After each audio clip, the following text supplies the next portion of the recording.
Most leaders think their only job is the work. Well, I just need to get the work done. Well, no, it's your job to also shape and prune and refine the culture, to grow it into a place that people want to be, that they want to be a part of. Welcome to Real Creative Leadership, a place where creative leaders can find insights and practical guidance on the day-to-day job of being a creative leader. We focus on real issues, topics, and insights of creativity in the business world. Join me as we explore the best strategies for developing your team, getting others to embrace your vision, and generating amazing experiences. This series is produced by the Stoke Group, and I'm your host, Adam Morgan, Adobe Executive Creative Director and author of Sorry Spock, Emotions Drive Business. And this is Real Creative Leadership.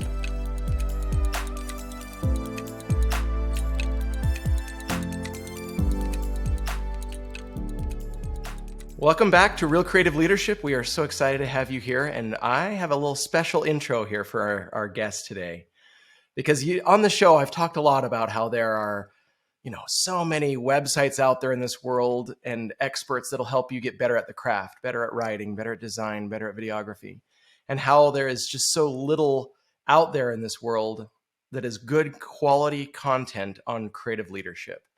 But the guest we have today is the OG for creative leadership. And he has been in this space for a long time. It's been influenced me quite a bit.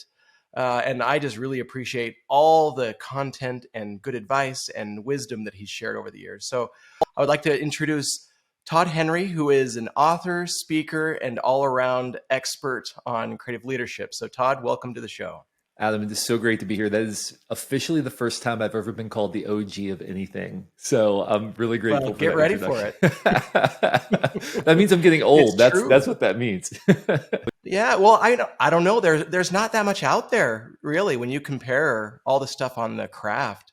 But when you're talking about, the space that you and I are in, where it's how are we helping leaders and leaders of big companies and leaders of big creative teams and moving things along, it's just a totally different world. I have a lot of friends and people I've had on the show that are, expert at, maybe it's something like freelance work or something else. That's just such a different world, though. So I'm excited to chat with you, and I know our listeners will get a lot out of this conversation. Well, I'm excited as well. And, that was, I think like so many endeavors that we get ourselves into, that was what got me into this work. 18 years ago now was I was leading a team. I was struggling with where do I find good advice about how to lead this team effectively. And I figured out some things that seemed to be working. And I had several friends who were creative directors and ECDs at some of the bigger, brand design firms and stuff. I'm in Cincinnati, Ohio. So, we have a pretty significant design presence here because of a little company called Procter & Gamble that does a little bit of business, in the creative space. And so, I was getting together with these other people and asking them, where do you go? And they said, well, I don't know where to go. I have no idea. And so that was the genesis in 2005 of the Accidental Creative Podcast, was this kind of idea of how do we do this more effectively as create on demand professionals? There's a ton of stuff about like, hey, how to be creative, how to make art. And I'm like, well, that's fine, but I need to deliver this by tomorrow afternoon at 2 p.m. in order to keep my job. So can you help me do that? Because that would be amazing. There was nothing out there. And especially for leaders who are trying to there's a ton of great leadership advice, how do you manage an organization? How do you scale? How do you do all these things? But a lot of that was, like how to lead salespeople. Well, okay, that's fine, but that deals with repetitive systems and it deals with conversations and relationships. But how do you help someone be positioned to come up with that great idea under pressure consistently? What do creative people need in order to thrive? And so that was really the genesis of it. And to your point, even to this day, there's not a lot out there specifically about leading talented creative people. Most of the advice is general leadership advice or general management advice. And some of it applies, but there are some unique nuances to leading creative people that have to be accounted for, or we're going to struggle. Oh, absolutely. We're a different breed. That's exactly it. So it's that mesh of leadership, and there's good advice out there. Mm-hmm. And I kind of find that, at least in my experience, so many creatives almost discount some of that as well, all the good leadership advice. Right. But it's really taking that and putting it over the lens of, okay, creative people and how they operate and how they, want to grow and really melding those things together. That's really critical. To that point, there is some good advice out there for sure. That is kind of more general leadership advice, and all of it is relevant. But the unique spin is, what do creative people need from their leader in order to feel positioned to do their best work, which is different maybe than what a salesperson needs, or maybe different from what an engineer needs, right? I mean, those are creative professions because they're solving problems. That's what creativity is. But there's something different that happens when you're maybe designing, or when you're inventing something for the first time. You're making a product, you're trying to do like UI, UX stuff. Like, there's a different layer of psychology that has to be applied when you're leading people who are doing that kind of work. I know we're only like at the tail end of season 3, moving into season 4, which is a long ways away from 2005. But anyhow, it's all great and it's all good stuff to talk about. And especially, you as a speaker, it's not just that you started that so long ago and you're an expert on it, but even still today, you're out there all the time talking with different people and different companies, brands, agencies, and you're out there just talking about creative leadership. So what I'm excited for me and for the rest of the listeners today is just really understand a little bit more of like, what is the pulse right now? What are creative leaders dealing with? What are some of the things and tips and tricks and insights and trends that you're seeing? And I think that's really what we're going to dig into. Just a lot of, it may feel like we'll be a little scattered and talking about a lot of different topics, but that's really what it is for me, is just really getting at the kind of the cusp of what people are talking about in creative leadership. Yeah, boy, I'll tell you, we are, boy, are we tired yet of this phrase unprecedented times? Because I think I've Yeah. heard that, that is going to be the most overused phrase of the decade, I think. But we are in unprecedented times. And I mean that in a very literal sense. We have never been in a situation where we are coming out of something like a global economic slowdown. Could have been a shutdown. Fortunately, it wasn't, because we had the tools to be able to continue to collaborate, where we are thrust into the future because we have those tools available. So what we're experiencing right now is basically we everybody jumped into a time machine and transported to 2029, right? Is basically what has happened. Mm-hmm. But we're not psychologically ready for that, nor have organizations had that period to transition to what's it going to look like when people are working. Some of them are working remote, some of them are in person. What does real estate look like? Do we need as much office space? Do we not? Do we need to accommodate for people? Do we not? How do we collaborate? How do we communicate? What does culture look like in this semi-virtual, semi-in-person space where some people are in San Francisco and some people are in Omaha and some people are in like Austin? Like, how do we have any semblance of a culture right now when all we see is this little Brady Bunch square on the screen? By the way, 90% of people won't even get that reference because I'm like super Who old. was the Brady Bunch? Yeah. But when all you see is that little square on the screen and smiling faces, and all people as are transactions, which, by the way, just had a great conversation about this with Mitch Joel. Virtual work is highly transactional. You like, even right now, for example, I am looking at a camera. I'm not looking at your face. You might be smiling right now. You might be flipping me the bird. I have no idea what you're doing right now because I'm looking at a camera, because I'm trying to connect with the people listening to Oh, I did see the thumbs up out of my peripheral vision. Testing you. I am looking at the camera. Okay. So I'm not picking up those like visual cues. We're not breathing the same air. We're not in the same room together. So it's a very transactional thing where you do your thing, I do my thing, and then we get off the call and boom, click, you're gone. Now I'm back in my own space alone. As human beings, our biology has not adapted to our technological advancement. So when we're in the room together, I can tell, Adam, if you're telling me that you like an idea, but you're really not on board. I can tell by your body language. I can tell by your tone of voice. I can tell by who you look at in the room. Like, oh, Adam just looked at like, that person that I know also doesn't agree with me, right? You can sense conflict that's brewing on the team. You can sense when somebody is feeling insecure and maybe needs a little bit more handholding on the project. You can sense all of those things when you're in the room together that you can't sense virtually. So the trade-offs are numerous in terms of doing virtual work, meaning that there's a lot of good that can come out of it in terms of where we seek talent, opportunities for talent, right? There's sort of a double-edged sword for creative pros in that. hey, great, I can go work for anyone anywhere because I'm working virtually. Oh, but you know what? That also means that my boss can hire anyone from anywhere to do my Hmm. work. And if they can find somebody in Tallahassee, Florida, who's willing to work for 75% of my salary, they might just do that. If they're doing, even if they're not doing as good of work, but it's like comparable work, they might just do that because the war for talent is no longer geographical if we move into this virtual space. So a lot of people who are fighting for virtual work have to recognize also you have opened yourself up to a global marketplace of talent that you must now not just compete with people in your immediate area, but you have to compete with people from all over the world. And that's going to be a competition of, not necessarily a competition of talent, but maybe even a competition of price in some cases, right? If we can get people who can do comparable work, maybe they're not as talented and nuanced as you are. Maybe they don't bring as much to a meeting, but they don't have to because we're just staring at them on the screen, and as long as they can do the work, that's all we care about. So I think it's just there are going to be a lot of trade-offs that we have to account for, and I don't know how it's going to shake out. I mean, this is that wonderful time where it's like, I wonder what will happen next. Who knows? Hmm. Because we didn't see this coming, and I wish I could say, oh my goodness, let me tell you exactly how this is going to play out. But I think we have no clue what's going to happen over the next 5 years in terms of geopolitics, economics, Oh and the yeah. creative marketplace. I mean, there are like 5 people in the world right now who, via any decision that they make, could completely disrupt the global order. And that, I don't remember a time since World War II when that's been the case. So I don't know. We'll see. We'll see what happens. Well, there are so many things we can talk about in depth on all of this, and let's maybe back up because you brought up so many good topics. So let's even go back.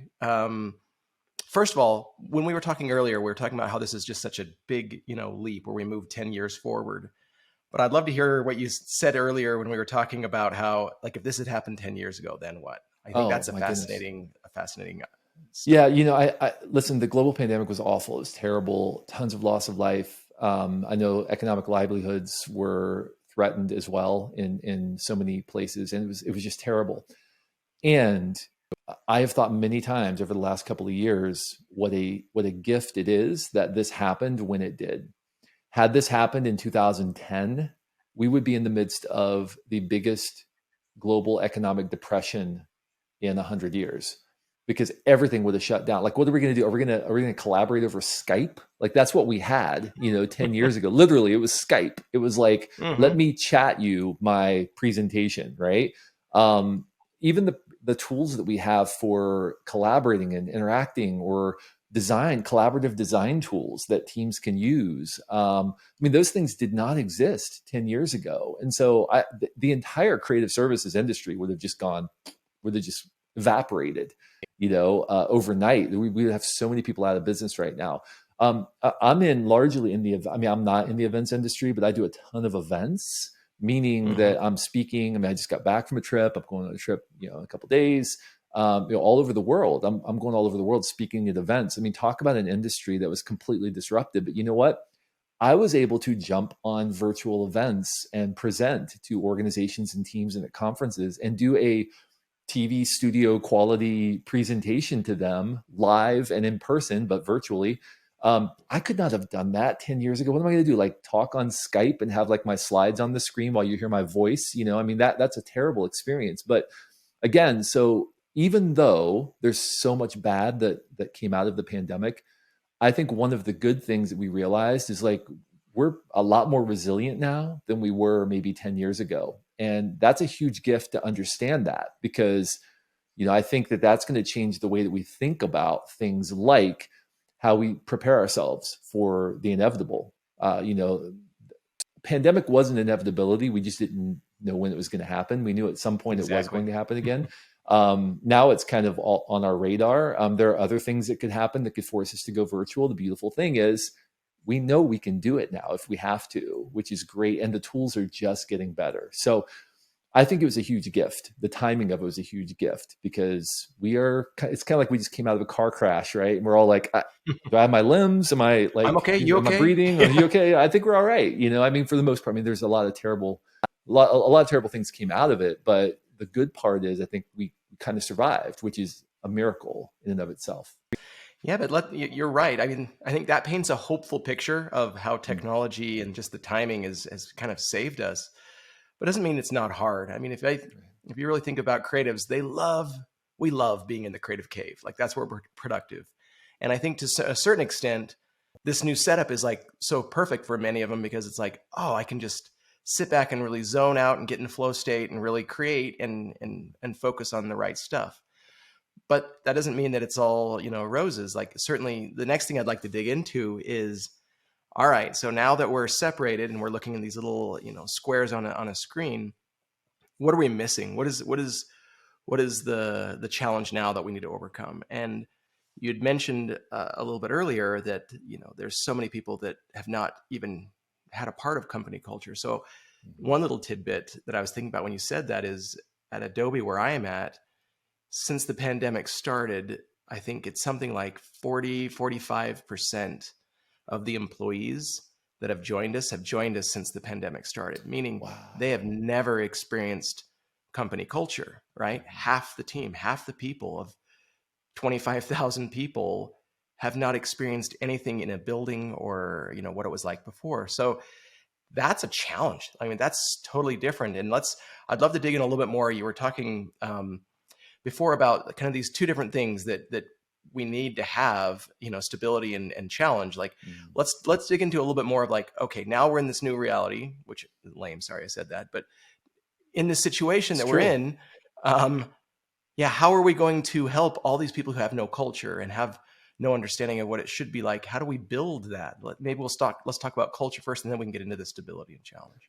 Yeah, so much of culture is what we absorb, right? It's not what we say. Every company has like a mission statement and a vision statement and a set of practices and norms that they expect people to adhere to, and all of those things.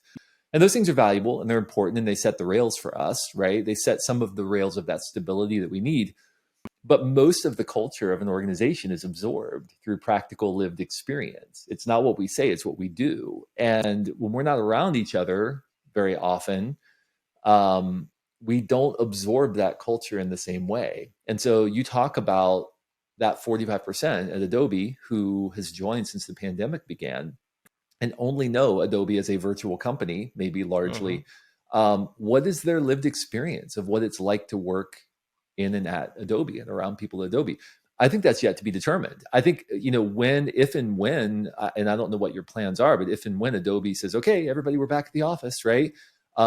That's going to be like day one for a lot of those people. When they go back and they're interacting with people in person, they're like, oh, this is what it feels like to be a part of this place. Culture is sort of how we live and breathe and move around each other and interact with one Mm-hmm. another and our expectations of how those relationships work. So, and that's a huge part, by the way, of any leader's responsibility. We tend to think that culture is culture, but the reality is the practical lived experience of people inside of organizations is largely determined by their interaction with their manager.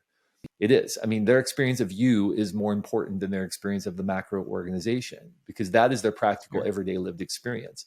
And so most leaders think their only job is the work. Well, I just need to get the work done. Well, no, it's your job to also to shape and prune and refine the culture, to grow it into a place that people want to be, that they want to be a part of. We've all been in those organizations where we have a great experience and then maybe we get promoted or we get moved and then all of a sudden it's like, I hate this company, I can't believe I'm working Mm-hmm. here, right? And it has nothing to do with the company's the same. It's that we have a different lived experience of being a part of that organization. So we have to recognize as leaders, part of our responsibility is that culture. One of the things that gets in the way, by the way, of an effective culture is something that I call ghost rules. Ghost rules are Ghost these rules. ghost rules. Yeah. So Okay. ghost rules are invisible narratives. These are things that we say or believe that become a part of how we see the organization. So, for example, I know you've probably never heard this before, Adam, and nobody out there listening has heard this before, but things like, well, that'll never work around here, or so Mm-hmm. and so will never go for that, or that's not the blank way, right? These are examples of ghost rules. And what they do, these ghost rules are invisible assumptions that limit how we engage with each other and how we engage with the organization. When we're living in a virtual environment, I think ghost rules run rampant because we don't hear them, we don't see them, we don't experience them because we're not around people. We just have that transactional experience with them and then they go away and they're forming all kinds of assumptions about that conversation, all kinds of assumptions about, why did so and so say that thing in the meeting? Well, it must be because of X. Well, Mm-hmm. maybe not, but because our relationships are all transactional, we're forming these assumptions that are affecting our culture in significant ways. One of the things I tell leaders is one of your primary jobs is to, when you encounter a ghost rule, to call it out, challenge it, and ask, why do you say that? Why do you say that's not the way we do things around here?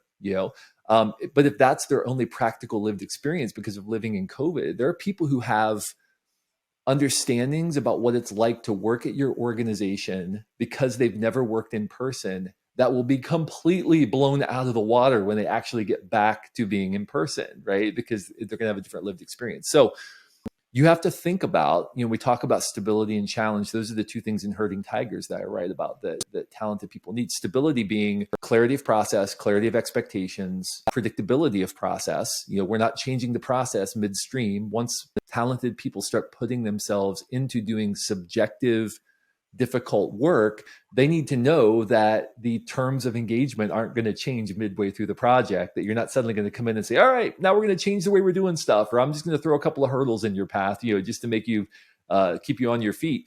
They need to know that they have that predictability, that stable playing field within which to do their work, but they also need to be challenged. They want to try new things. They want to experiment. They want to take risks. They want to venture into uncharted waters. Talented people don't want to do the same thing every single day. They want to try new things and come up with new ideas and stretch themselves and grow their skills.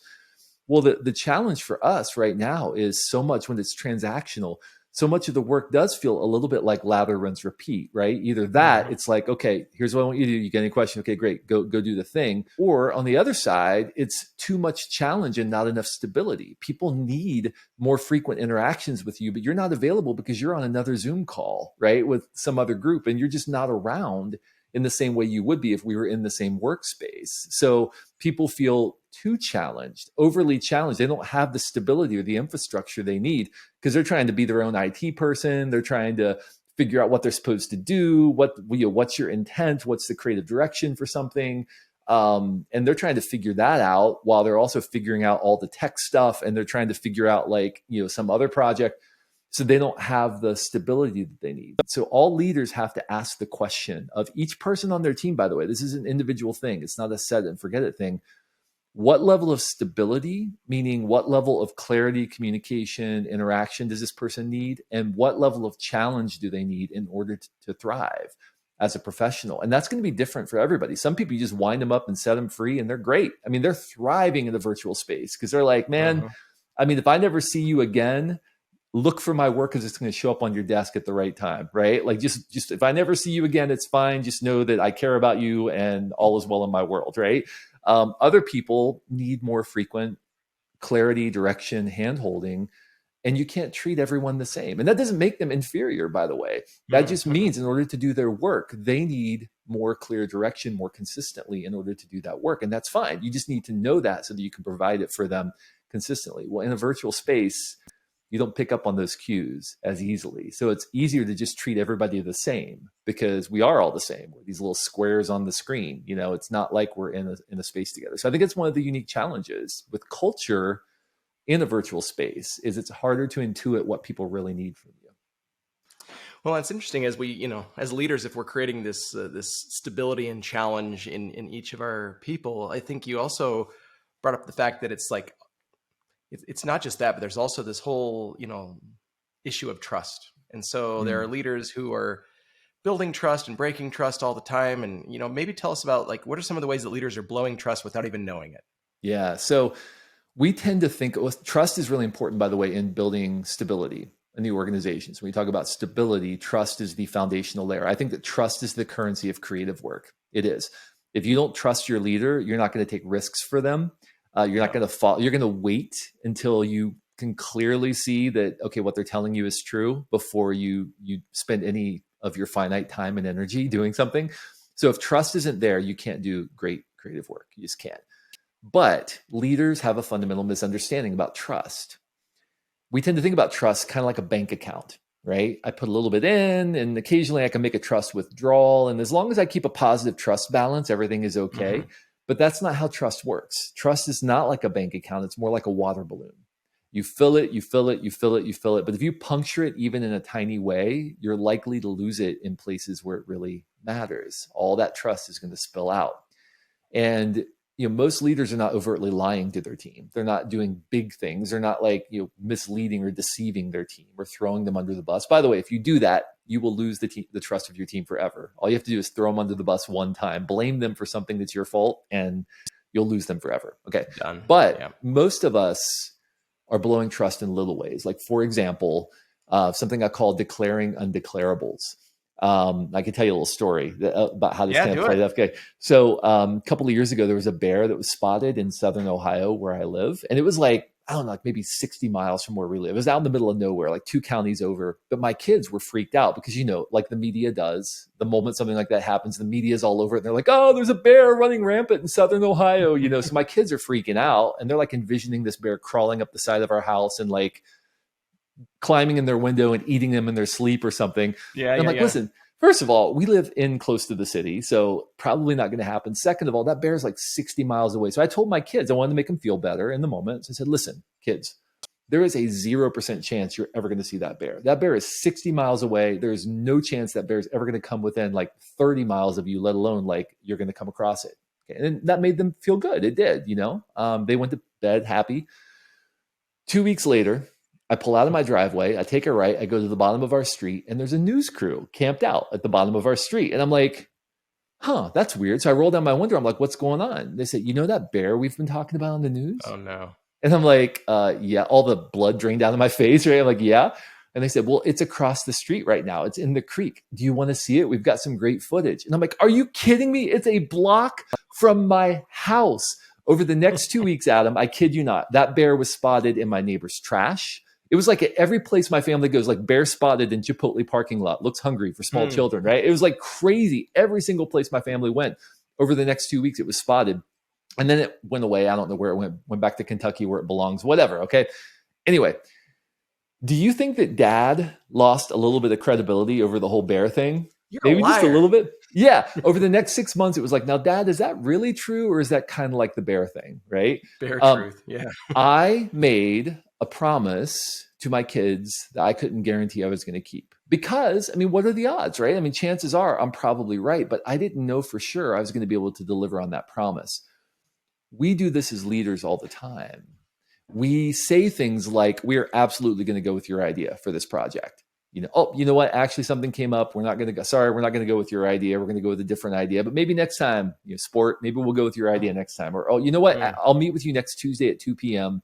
You know what? Something came up. Let's push it to 3. You know what? Something came up. Just let me know if you need something. We're not going to meet. Well, that's their FaceTime with you. That's their chance to prove themselves to you. Again, in the virtual space, right? Like, one of the things I think about often is, man, people like you, people like me, people who are in leadership, who have had their experience of like proving themselves and working their way up through an organization. And now it's like, hey, virtual's awesome. Cause like I get to like lead from afar and have my own space and whatever. But I think about those people who are newer to the workplace. How do they prove themselves? Like, how do you show your resourcefulness? How do you pull people aside and say, hey, I've got an idea for this thing?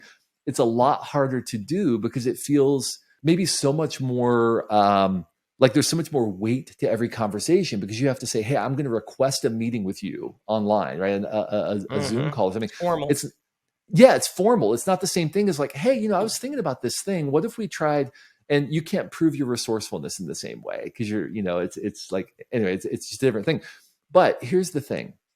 We have to be very careful as leaders that we deliver on the things we promise. And if we can't deliver on them, we have to be careful not to promise them or not to say that we'll do something if we don't know that we're going to be able to follow through on it.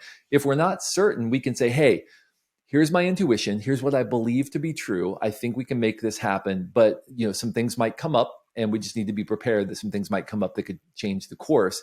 We just have to be careful about our language because people take our words and they put them in the bank.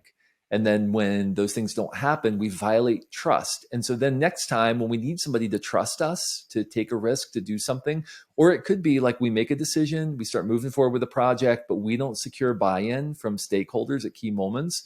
And then 2 weeks later, some stakeholder decides to weigh in and now everything's thrown upside down. And these people just wasted 2 weeks of their work, 2 weeks of their lives, which were wasting 2 weeks of their lives when we do that. And they're going to have to start all over again because we didn't do our job to secure buy-in at critical moments from a stakeholder to ensure that they weren't going to be wasting their work. And we do this and we lose their trust. And so what happens next time? They say, as nice as the flexibility is, listen, every organization is human beings striving to do their best in the world. That's what it is. Every organization is human beings who have ambitions and goals and dreams and aspirations and who wants to do good work. Like people get frustrated with other people all the time. I mean, I've been frustrated with people before, and I have to sit back and I'm sorry.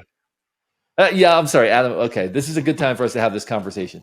Yeah. But I have to continually remind myself, listen, this person is just a human being. They're not intending to make my life more difficult. They're not intending to drop the ball. Like nobody is thinking, boy, I sure hope I wake up and crank out a steaming pile of crap today. Nobody's doing that.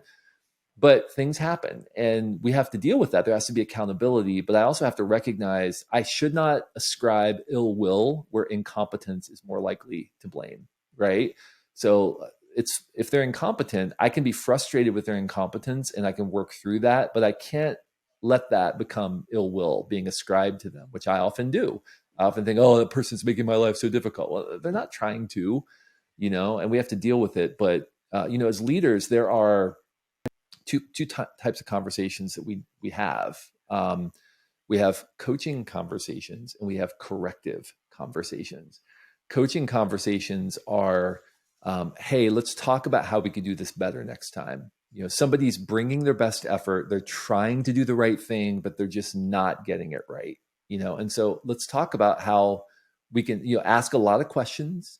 What if you did this instead of that? How might that change the way you approach this work? Or what if you had this conversation instead of that conversation? How might that have changed the circumstance? Those are coaching conversations. We all need that. And we have to approach that with a level of empathy and teamwork and camaraderie almost as a leader. Then there are corrective conversations. Corrective conversations are reserved for efforts where there's a lack of will, a lack of work ethic, a disrespect, right? These are conversations that are more intense, more direct, and we need to approach the person and say, before we go any further in this conversation, I need you to know what you just said was 100% unacceptable. And we cannot tolerate that kind of behavior in this organization because it violates our fundamental cultural tenets. So help me understand why you thought that was an acceptable thing to say, right? These are corrective conversations and they need to be dealt with a different level of intensity and focus than the coaching conversations. The problem is a lot of leaders aren't able to distinguish between those two things. And so they approach a coaching conversation as, how could you make that decision? Why would you do that for this? I mean, they don't do it that way, but like that's the interpreted attitude behind it. And so people go, I don't know. Well, it's just human beings trying to do their best is all it is. So we have to be careful to distinguish when someone is being disrespectful, they're violating culture, they're affecting someone else because they're not being respectful of that other person.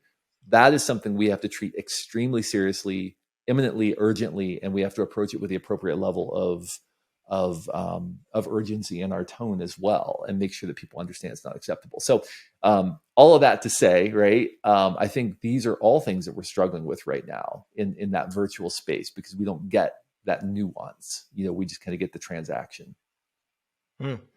Yeah, there was a lesson I learned from a leader of an ad agency years ago, and he would always just tell me, just give them the benefit of the doubt. Just always give the benefit of the doubt to any person. And that stuck with me. Like, I think it does help to always think that you're right. They're all just people trying to do their best. And, we're at different levels, but certainly, we still have a common human goal to progress. But 100%. And that doesn't mean that we can't hold people accountable. There has to be accountability for performance, right? There has to be for an organization to work.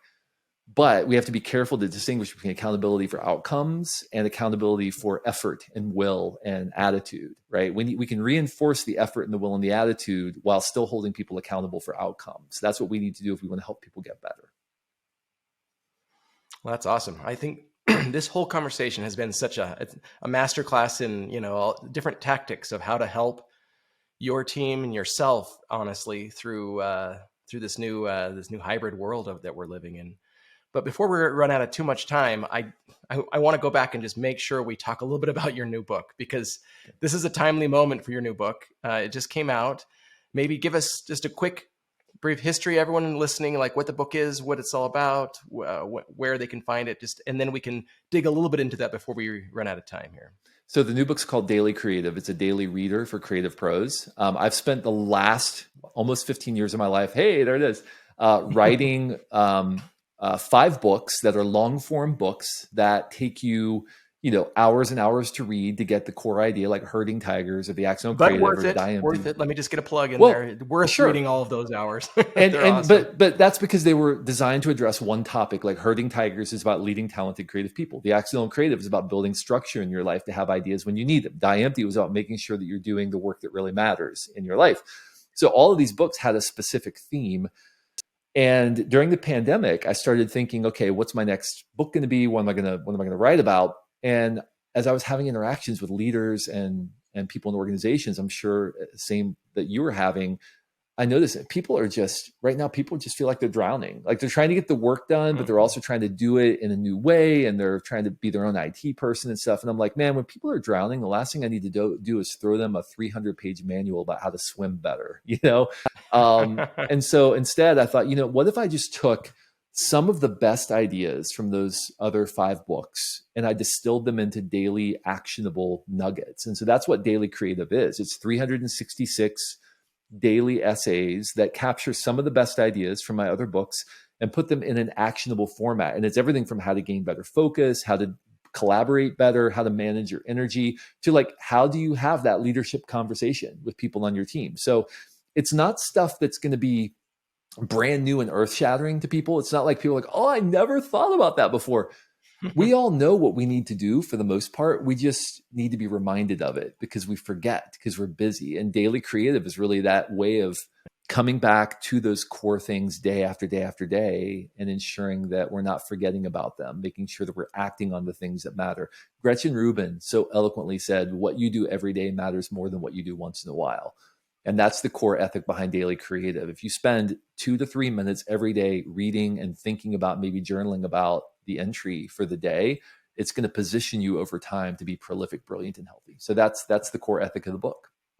And I'll just have to say, if you have enjoyed the advice and the insight that Todd has given you right now, just imagine you could have Todd in your ear every day for just like 5 minutes and keep it going so that you're never going to lose pace. But I think it's great. And we may not dig into every little topic, but everything from ego and confidence to imposter syndrome's in there. That's a huge topic everyone always is talking about. Mm-hmm. Another one I liked was a resignation letter. And I thought how that really appropriately applies to this whole quiet quitting trend right now, right? That everyone's talking about. And so how can you get there without getting there and ruining everything for yourself? But, Right. The advice in that essay is write a resignation letter and don't deliver it, but ask some questions.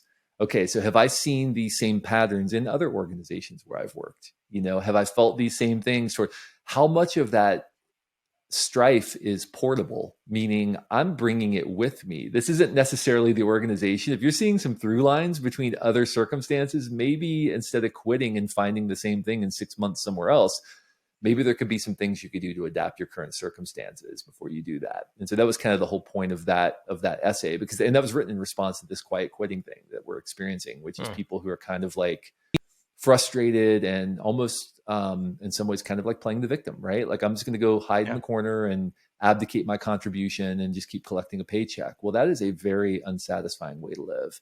I mean, it'll pay your bills for a while, but as human beings, we're wired to derive a sense of meaning and purpose from the work that we do. And over time, it's going to be a very unsatisfying way to work, and you're going to forfeit a huge chunk of your contribution and probably your career if you do that.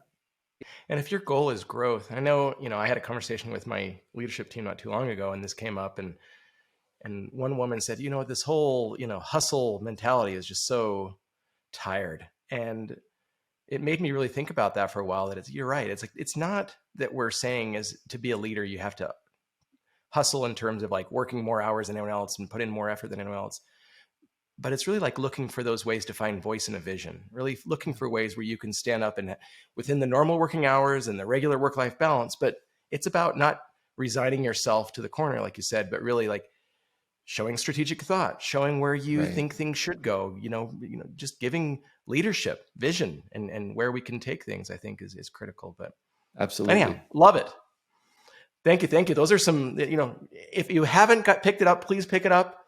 Read through the Daily Creative. It'll be just, a whole year of just wonderful insights that can help you as a creative leader, build new skills or remind yourself about skills that you should keep doing all the time. So thank you, Todd. I think that's awesome. Thank you. Yeah, and I'm very excited, very, very excited to see what this brings. We're actually building an app around Daily Creative, and we're doing some other things that are going to be really fun. So, well, fun. Well, that is actually a good transition as we get to the end here. Where can people find you? Where should they connect with you? Where can they learn more about you so they can follow you? yeah, so my personal site's toddhenry.com. That's where you can find a lot of my videos and my speaking, my teaching, my books, all of those kinds of things. If you want to know more about Daily Creative, you can go to dailycreative.net. And there you can learn more about the book and about the little community we're building and some of the other things that we're doing to help people stay prolific, brilliant, and healthy every single day. And because you're probably listening to podcasts, the Accidental Creative Podcast, since 2005, we've been delivering weekly tips to help you be prolific, brilliant, and healthy. So check out the Accidental Creative Podcast wherever you listen to podcasts. Yep. And sign up for, I get your newsletter constantly. So that's another great way to stay connected.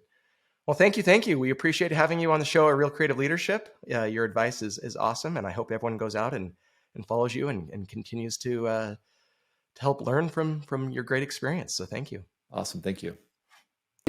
All right. Well, that's it with our conversation with Todd.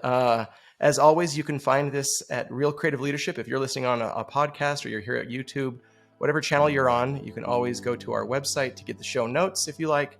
We'll often put the links of something we've talked about, so we'll definitely have all of Todd's links in there if you want to be able to get to them quickly. Again, if you enjoyed this content, please share it and help us to grow this community. You can find me at adamwmorgan.com. As always, super grateful for the Stoke Group in helping produce this show. You can find them at thestokegroup.com. So thanks for listening, and we'll see you on the next episode. Thanks for listening to Real Creative Leadership. I'm your host, Adam Morgan. This series is produced by the Stoke Group, a full-service digital marketing agency that specializes in content marketing, video, and interactive experiences. If you're looking for a partner to build a strategy and content that delivers, visit thestokegroup.com and connect today.